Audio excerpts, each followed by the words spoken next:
સરકારે ડ્રાઈવરો માટે બનાવાયેલા અકસ્માત નવા કાયદાના વિરોધમાં સુરત મનપાની બીઆરટીએસ અને સિટી બસના ચાલકો 3 દિવસની હડતાળ પર ઉતર્યા છે.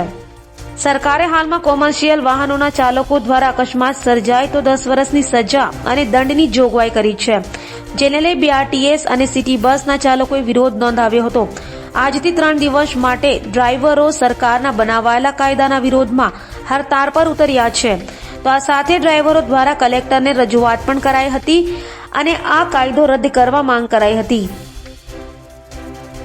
મારું નામ રાહુલ કોડી છે. હું ડ્રાઈવર તરીકે ફરજ બજાવું છું. શું વિરોધ માટે ભેગા થયા છે? આ સરકારે જે ધારા લગાવી છે એના વિરોધમાં છે અમે લોકો. શું વિરોધ, શું કાયદો છે?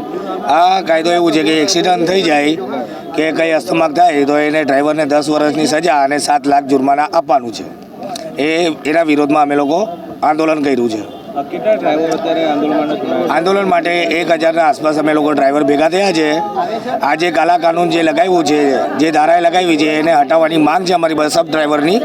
કોને રજૂઆત કરવાના છે? અમે કલેક્ટર સાહેબશ્રીને રજૂઆત કરવા માંગ કરીએ છીએ અને માંગ કરવાની કોશિશ કરીએ છીએ. શું માંગણી તમારી?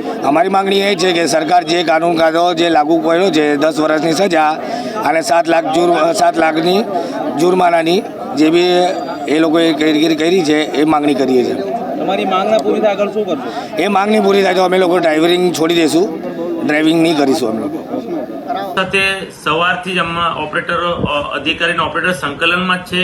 60 થી 65% રૂટ કાર્યરત છે. 30 થી 35% રૂટમાં અમુક યુનિયનો ને અમુક અસામાજિક તત્વોએ ઝઘડો કરીને ડ્રાઈવર સાથે બસ બંધ કરાવી છે. માહિતી પ્રાપ્ત થઈ છે. અમે તંત્રને સૂચના આપી છે અને પોલીસ વિભાગને પણ અમે જાણ કરી છે કે આવી રીતે કોઈ ડ્રાઈવર સાથે ઝઘડો કરે તો તેની સામે યોગ્ય પગલાં ભરે. અને અમે ઓપરેટરને અમારા અધિકારીઓ ઓપરેટર સાથે સતત સંપર્કમાં છે. જે બીજા રૂટ બંધ છે ને ટૂંક સમયમાં અમે ચાલુ કરી દેવાશે. કેટલું યોગ્ય છે આ હડતાલ? હડતાલ પબ્લિક્સને હેરાનગતિ ન થવી જોઈએ.